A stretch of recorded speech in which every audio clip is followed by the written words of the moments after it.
first two for actions taken under Bush. Now, in this case, this case of Manning, this is an action taken under Obama, so he's getting nailed. And who knows how many more lie ahead. I am saying that I hope people will not be deterred from doing what Bradley Manning did by the prosecution. Obviously, many will be deterred. That's the point of it, and that's understandable. But we're talking about matters here that justify taking a personal risk, even the high risk of loss of your personal career, secret, even prison. They justify it. They don't compel you to do it, but they justify it.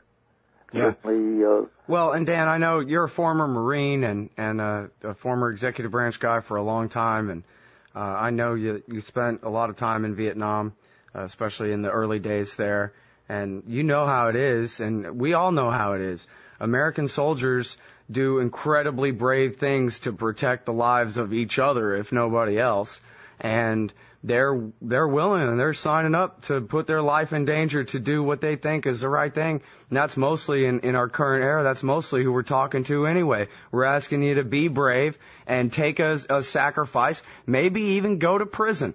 A scary thing that nobody wants to have their life spent years in a cage. It's almost impossible to imagine. But think all the soldiers that gave their lives fighting for nothing. Think of little Rachel Corrie, who I only just found this out, Dan.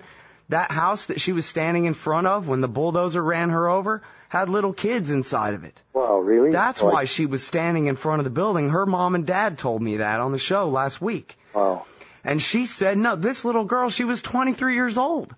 And she said no and stood in front of a bulldozer. So, you know what? Leak some documents. Right. I agree. And the advantages of a leak of 200,000 documents, cables, I hope I get to see those, and I hope everybody does. And if it hurts our relations with other countries because it reveals our true feelings about some of the crooks, corrupt dope dealers, torturing dictators in the world, that's fine. It's all right with me if we hurt our relations with them. Craig Murray, the British ambassador in Uzbekistan, was fired in the British Foreign Service for having revealed and complained about the man to whom he was accredited, the dictator of Uzbekistan, who liked to boil people alive. That was his preferred form of torture, of which he had many forms.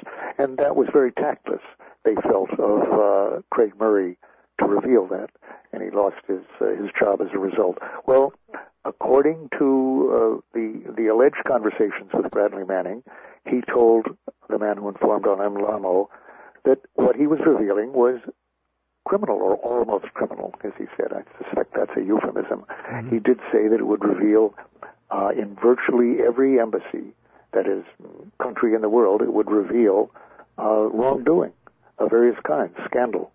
I believe that. We'll see. I hope we get to see it. But I would guess that he was right on that.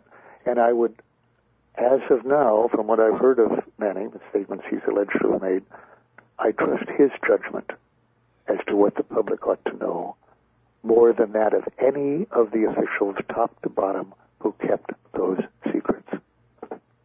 Thank you. Everybody, that is Daniel Ellsberg, American hero. Thank you.